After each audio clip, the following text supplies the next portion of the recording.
कार्तिक मास महात्म्य कथा। अध्याय 11। एक बार सागर पुत्र जलंधर अपनी पत्नी वृंदा सहित असुरों से सम्मानित हुआ सभा में बैठा था, तभी गुरु शुक्राचार्य का वहां आगमन हुआ।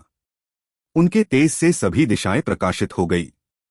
गुरु शुक्राचार्य को आता देखकर सागर पुत्र जलंधर ने असुरों सहित उठकर बड़े आदर से उन्हें प्रणाम किया। गुरु शुक्राचार्य ने उन सबको आशीर्वाद दिया। फिर जलंधर ने उन्हें एक दिव्य आसन पर बैठाकर स्वयं भी आसन ग्रहण किया। फिर सागर पुत्र जलंधर ने उनसे विनम्रतापूर्वक पूछा, हे गुरुजी, आप हमें यह बताने की कृपा करें कि राहु का सिर किसने काटा था। इस पर दैत्य गुरु शुक्राचार्य ने विरोचन पुत्र हिरण्यकश्यपु और उसके धर्मात्मा पौत्र का परिचय देकर देवताओं और असुरों द्वारा समुद्र मंथन की कथा संक्षेप में सुनाते हुए बताया कि जब समुद्र से अमृत निकला तो उस समय देवरूप बनाकर राहु भी पीने बैठ गया। इस पर इंद्र के पक्षपाती भगवान विष्णु ने राहु का सिर काट डाला।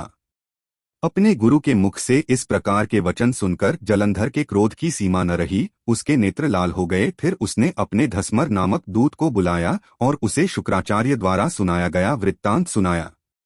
तत्पश्चात उसने धस्मर को आज्ञा दी कि तुम शीघ्र ही इंद्रपुरी में जाकर इंद्र को मेरी शरण में लाओ। धस्मर जलंधर का बहुत आज्ञाकारी एवं निपुण दूत था। वह जल्द ही इंद्र की सुधर्मा नामक सभा में जा पहुंचा और जलंधर के शब्दों में इंद्र से बोला, हे देवताधाम, तुमने समुद्र का मंथन क्यों किया और मेरे पिता के समस्त रत्नों को क्यों ले लिया? सा करके तुमने अच्छा नहीं किया। यदि तू अपना भला चाहता है तो उन सब रत्नों एवं देवताओं सहित मेरी शरण में आ जा, अन्यथा मैं तेरे राज्य का ध्वंस कर दूंगा। इसमें कुछ भी मिथ्या नहीं है। इंद्र बहुत विस्मित हुआ और कहने लगा, पहले मेरे भय से सागर ने सब पर्वतों को अपनी कुक्षी में क्यों स्थान दिया और उसने मेरे शत्रु दैत्यों की क्यों रक्षा की? इसी कारण मैंने उनके सब रत्न हरण किए हैं। मेरा द्रोही सुखी नहीं रह सकता, इसमें संदेह नहीं। इंद्र की सी बात सुनकर वह दूत शीघ्र ही जलंधर के पास आया और सब बातें कह सुनाई।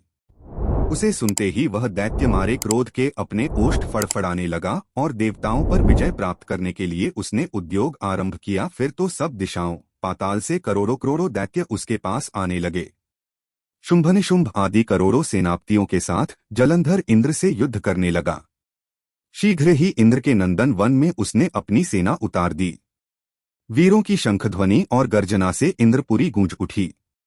अमरावती छोड़ देवता उससे युद्ध करने चले। भयानक मारकाट हुई। असुरों के गुरु आचार्य शुक्र अपनी मृत संजीवनी विद्या से और देवगुरु बृहस्पति द्रोणागिरी से औषधि लाकर जिलाते रहे। इस पर जलंधर ने क्रुद्ध होकर कहा कि मेरे हाथ से मरे हुए देवता जी कैसे जाते हैं? जिलाने वाली विद्या तो आपके पास है।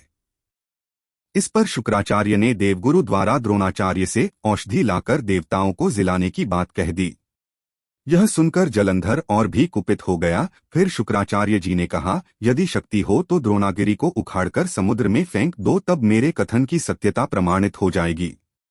इस पर जलंधर कुपित होकर जल्द ही द्रोणागिरी पर्वत के पास पहुंचा और अपनी भुजाओं से पकड़कर द्रोणागिरी पर्वत को उखाड़कर समुद्र में फेंक दिया। यह तो भगवान शंकर का तेज था, इसमें जलंधर की कोई विचित्रता नहीं थी। तत्पश्चात यह सागर पुत्र युद्धभूमि में आकर बड़े तीव्र गति से देवताओं का संहार करने लगा। जब द्रोणाचार्य जी औषधि लेने गए तो द्रोणाचल को उखड़ा हुआ शून्य पाया। वह भयभीत हो देवताओं के पास आए और कहा कि युद्ध बंद कर दो, जलंधर को अब नहीं जीत सकोगे। पहले इंद्र ने शिवजी का अपमान किया था। यह सुन सेवता युद्ध में जय की आशा त्याग कर इधर उधर भाग गए। सिंधुसुत निर्भय हो अमरावती में घुस गया। इंद्र आदि सब देवताओं ने गुफाओं में शरण ली। कार्तिक मास महात्म्य कथा अध्याय 11 समाप्त। सारे हिंदू त्योहारों की शुभ तिथि, व्रत कथा और संपूर्ण जानकारी सबसे पहले पाने के लिए हमारे भक्तिमार्ग यूट्यूब चैनल को सब्सक्राइब करें और आनंद ले व्रत कथाओं का। हरे कृष्णा।